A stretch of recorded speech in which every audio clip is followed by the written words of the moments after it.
রাজধানীর উত্তরার milestone school and college ক্যাম্পাসে বাংলাদেশ বিমান বাহিনীর একটি F-7 বিজিআই প্রশিক্ষণ বিমান বিধ্বস্ত হয়েছে। এই ঘটনায় এখন পর্যন্ত ৩১ জনের প্রাণহানি এবং শতাধিক আহতের খবর পাওয়া গেছে।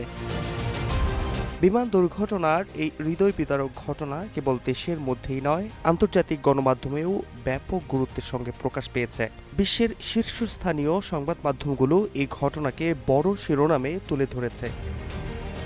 ব্রিটিশ বার্তা সংস্থা রয়টার্স তাদের প্রতিবেদনে ফায়ার সার্ভিসের উদ্ধৃতি দিয়ে জানিয়েছে, ঢাকার একটি কলেজ ক্যাম্পাসে বিমান বাহিনীর একটি প্রশিক্ষণ বিমান বিধ্বস্ত হয়ে একজন নিহত হয়েছেন।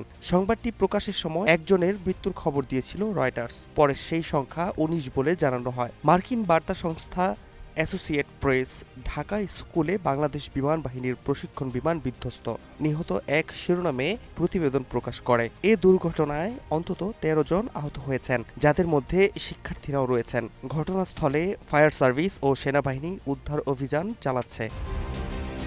ভারতীয় সংবাদ মাধ্যম ইন্ডিয়া টুডে জানিয়েছে, চীনের তৈরি একটি F-7 যুদ্ধবিমান প্রশিক্ষণ চলাকালীন ভেঙে পড়ে। ঢাকার মাইলস্টোন স্কুল অ্যান্ড কলেজে বিমানটি বিধ্বস্ত হওয়ায় শিক্ষার্থীসহ অনেকে হতাহত হয়েছেন।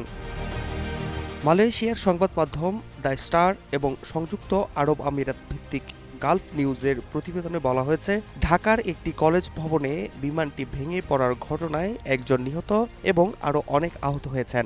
এছাড়া মার্কিন সংবাদ মাধ্যম Newsweek, British Sunday Express, ভারতের টাইমস অফ ইন্ডিয়া সহ বিশ্বের বহু শীর্ষ সংবাদ মাধ্যম বাংলাদেশের এই মর্মান্তিক বিমান দুর্ঘটনার খবর গুরুত্বের সঙ্গে প্রকাশ করেছে।